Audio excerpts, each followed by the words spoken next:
Namaste and welcome back to Waking Up with Mindful Serenity Yoga, and I'm Nancy. It's been a while since I've been here, so I'm kind of excited to dig into that jar to answer another question. I've been, like most people, busy with the challenges of life and the ups and downs, and found myself kind of away from my practice in many ways. So I am so glad to return to that which makes me whole, or helps to make me whole. I'm whole already, I guess. So I am going to reach into the jar. I'm going to briefly read a question, and I don't have many questions down there. And then, as usual, I'm going to attempt to answer it in 10 minutes. So this quick answer, quick question. I like this one. I don't know where it came from, but it's something I love to talk about. So I'm going to set my timer, and we will begin. I think we're beginning. There. Excuse me. I'm not great with this technical stuff. Anyway, the question I got was explain acceptance. Explain acceptance. So I'm going to take a deep breath. And then I am going to exhale a big breath to ensure that I am grounding down into my higher self. And I don't care what you call your higher self. You can call it Fred if you want to.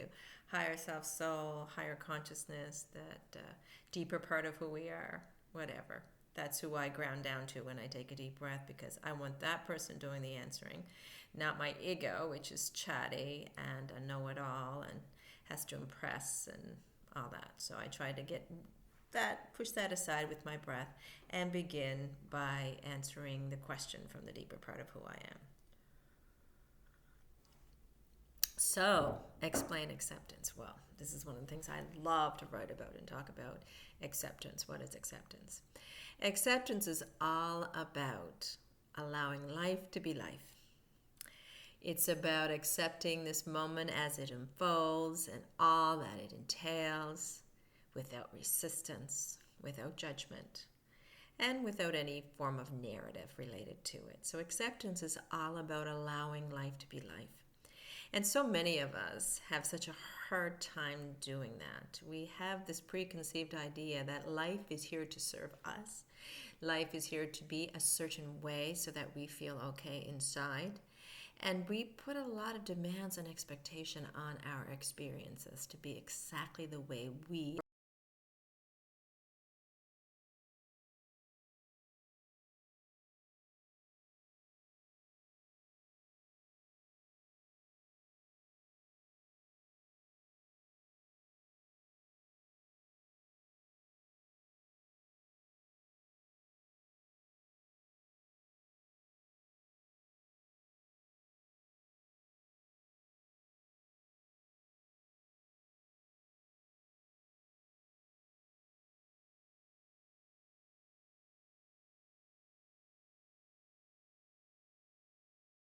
words of acceptance.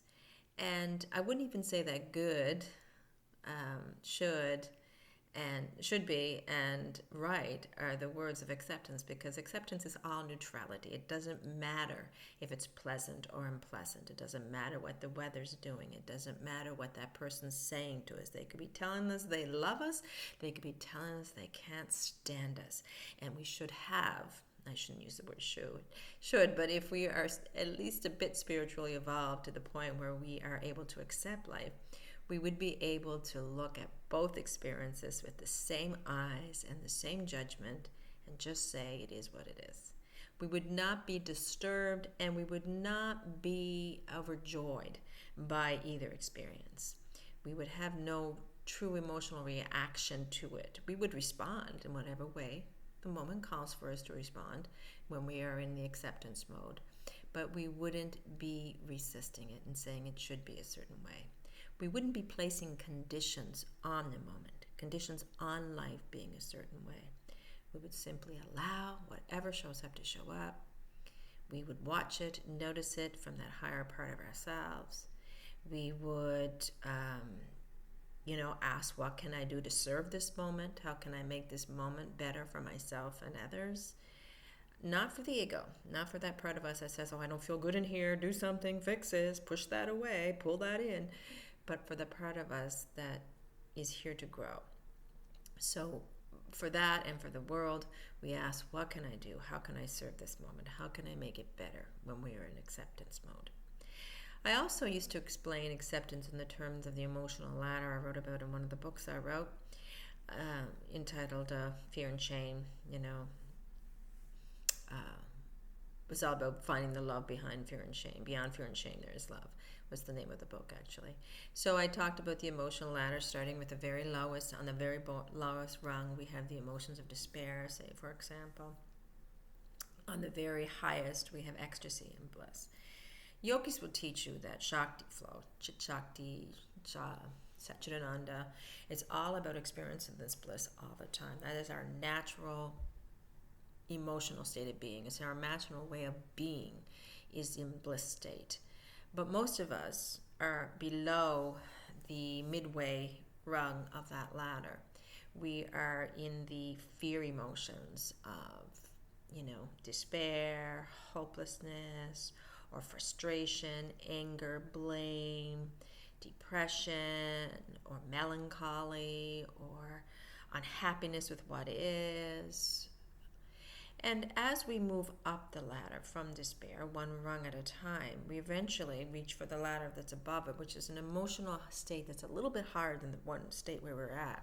So we're not reaching way up for bliss from, say, despair, but we're taking one rung at a time and going from despair to maybe a sense of helplessness, from helplessness to a sense of depression, from a sense of depression to a sense of melancholy, from a sense of melancholy to a sense of frustration, from a sense of frustration to a sense of anger or blame.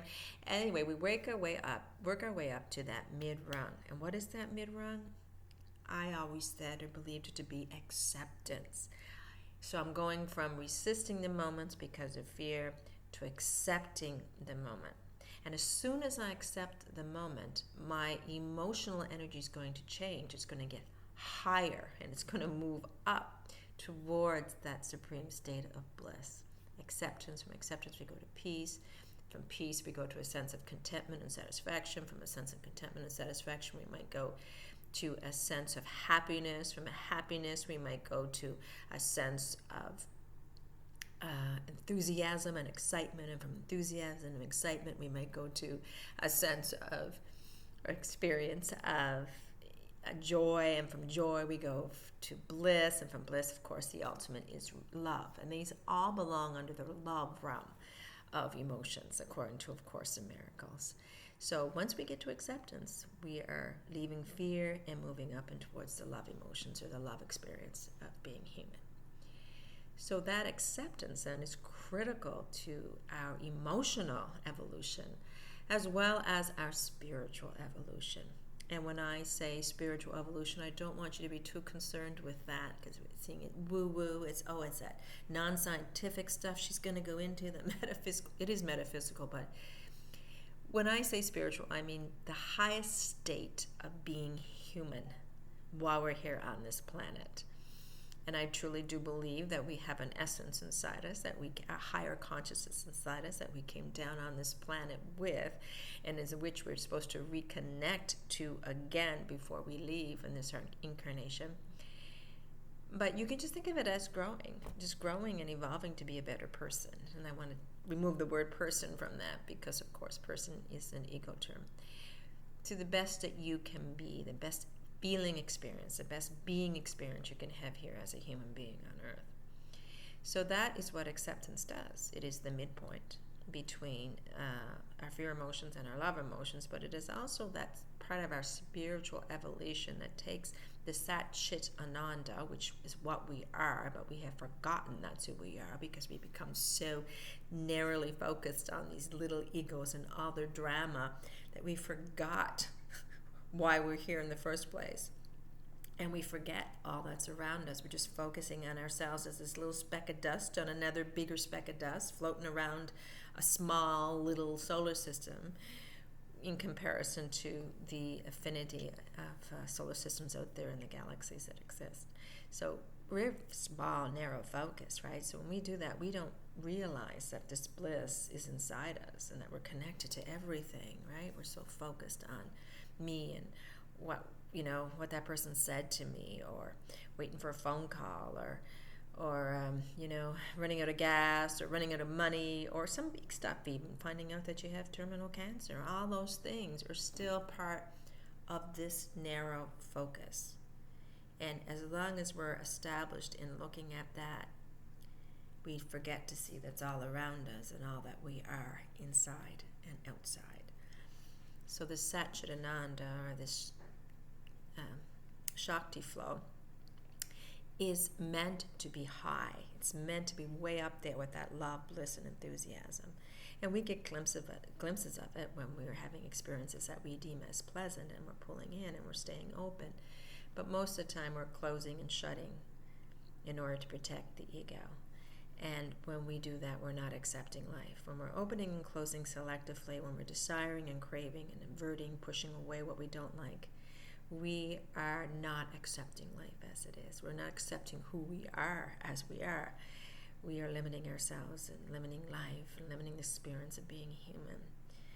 Acceptance allows us to open up to all we are. Not only do we accept what is and what unfolds in front of us and learn to love it unconditionally, we learn to see who we are and learn to love that self with the big S unconditionally.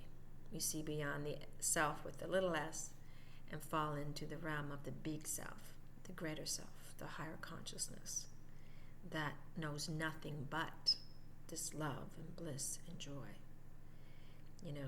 that accepts all as it is. More than accepts it, it loves it, is blissed out by it, honors it, and what most of us as human beings in our ego minds are unable to do with the moment. So acceptance is probably one of the most crucial things we can do as human beings if we do want to evolve. We need to learn to stop resisting life, stop thinking we know more than life, that we have a right to tell life what to do. Life is happening for a billion trillion other variables that have nothing to do with us as these tiny specks on a tiny speck of dust floating around in a tiny solar system. Life is just happening, and it has been happening for billions and billions of years, and we get to be a part of it. So that is not something we should just want to learn to accept. It's something we should want to learn to embrace and enjoy and observe and be, experience fully, because we get to be a part of all of it. Acceptance allows us to take this experience beyond fear and resistance into love and bliss, to be all we can be as human beings, as the soul within us evolves. Well, as you can see, my time is up. Thank you so much for joining me. It was so good to be back. Namaste.